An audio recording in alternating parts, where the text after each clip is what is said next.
人の成功を喜べない人は成功しないって話をします。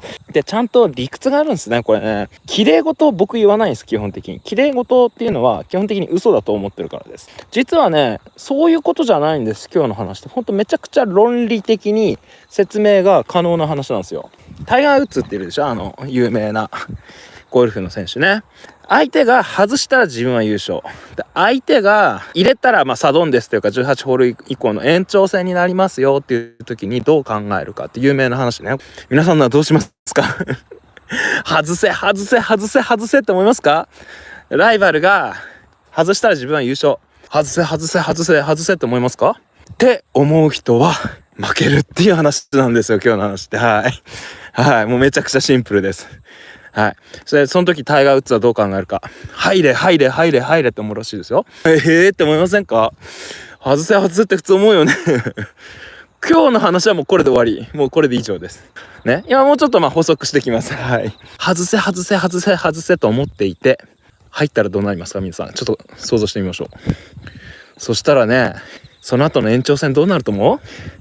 あん時あいつ外してくれてたら俺優勝できたのになとかさ、どう考えても相手の方が有利なんですよ。これ登ってる方と下ってる方なんですよ。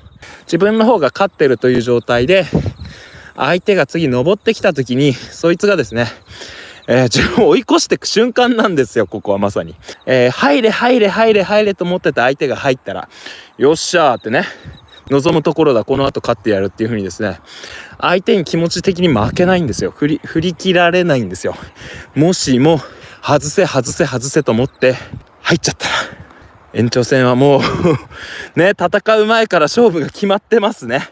こういうことなんですよ。これは実は絵も全く同じです。例えば、分かりやすく言ってアニメシークの一緒に入ったような子がですよ、ね、同じ時期に入ったような子がアニメーターになったり、あるいは X でちょっとバズってたりするとですね、羨ましいって、自分がまさにそうなりたいのに、その一緒に入った子が同期がそれを全部叶えてってるってね、悔しいって、あいつ失敗すればいいのにってね、あいつ痛い目見ればいいんだって思う人、要するに人の足を引っ張るような考え方の人、これ絶対成功しないんです。なぜか、相手の失敗をいくら望んでも全く自分高まんないんですよ。簡単に言うと。逆に言うとですよ、相手が、失敗した場合、これね、自分が上がってないんだけれど上がったような錯覚を覚えるわけです。相手が失敗すると相対的に自分が上がったような勘違いをするんですよ。だから、心が弱い人というかはですね、他人の失敗を望むんです。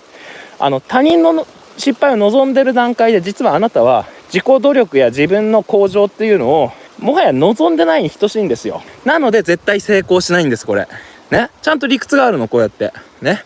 で、他人の成功を望んでる時点で、あるいはそれを喜べる人っていうのは、そこから自分が吸収できるわけですよ。で、どうやってそれうまくやったの？成功したの？うまくなったの？どうしてそれをあなたはやったの？ちょっと聞かせてくれと、その人にね。っていうようなですね、学びになるんですよ。喜べるってことは。だし、本人に羨ましい、私もそういう風に、ね、なりたいと言えるような人は向上するの。もっと言うとですね、その他人の成功や失敗っていうのはですね、あなたに全く関係ないんですよ。1ミリもはいですよね。1ミリも関係ないのは変わらないんですよ、実はね。それだけは言えるよね。だってそうでしょ、他人なんだもん。本当に狭い世界での競争社会であれば多少の席の奪い合いはあるかもしれない。しかしあまり絵ではそういうことってないと思うんですよね。どうなんでしょうね。あっちの漫画家さんが売れたからって自分が売れなくなったってことってありますかね。ちょっと分かんないんですよ、僕はね。スポーツの方がさっきのタイガー・ウッズの話で言ったらさ、相手がさ外したら自分優勝って言ったらもうかなり相手の失敗と成功っていうのは自分の勝敗にね直結してますよね。皆さん絵描きなんでそれ以上に関係ないんですよ。他人の成功失敗本当に関係ないんですよ。全く関係ないんですよ。他人の成功に対して例えば自分が卑屈になるとかね、そういうのも同じだと思うんですけど、何にも意味ないんですよね、これ。全く意味ないんですよ。はい。だって関係ないもんね、その人のが成功しようが失敗しようが。はい。そうなんです。あなたに全く関係ないことを気にしたり、気持ちが落ちたり、逆に上がったり全くね、全く本当に妬み、そねみ、嫉妬みたいなのがもう1ミリもないとは言いませんが、人ですから僕だってね。ですが、それよりも先にその人がうまくやってるということの秘密を知りたいっていうのは、なんでそれ今そうなったのっていう状況を知りたい。なんでそれができるのかを聞きたい。で、その僕がやってなくてその人がやってることを知りたい。で、それを知ったらそれをやるだけ。今日の話のまとめとしては、自分が努力というかな、何か研鑽積み上げなくてもまるで上がったかのような錯覚をしちゃうわけです。他人が失敗すると。それを望んでる人っていうのはそもそも自分で自己努力をね怠ってるというか、自分で何か積み上げたくないんでしょうね。努力したくないんでしょうね。で、努力したくないから人の他人の失敗を、願っちゃうわけです。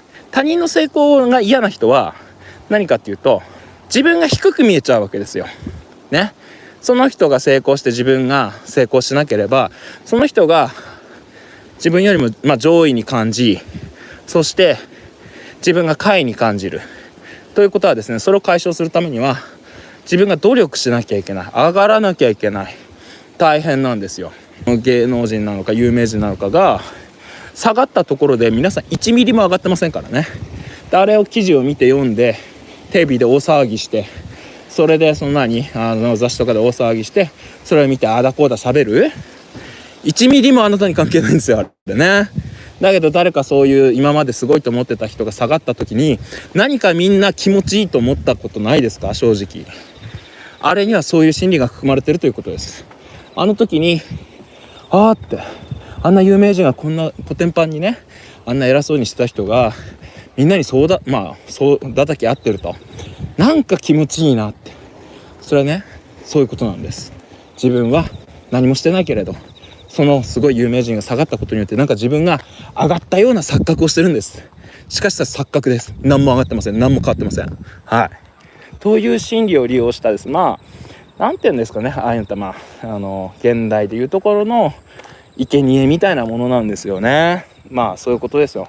昔の魔女狩りとかもそういうことだったんでしょうね。要するにストレス発散、今まで偉そうにしてた人を潰すっていうね、そういうね、革命とかもそういうとこあるでしょうね。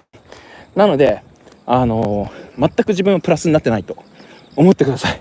はい。全く変わってません。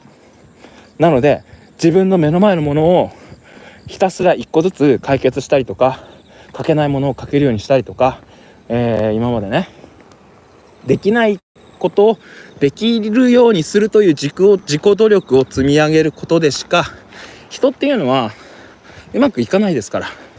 で、その時にそういう他人の失敗とかね、あるいは成功をね、どのように捉えるかということがですね、日々の自分にどのように反映するかっていうふうに考えますね。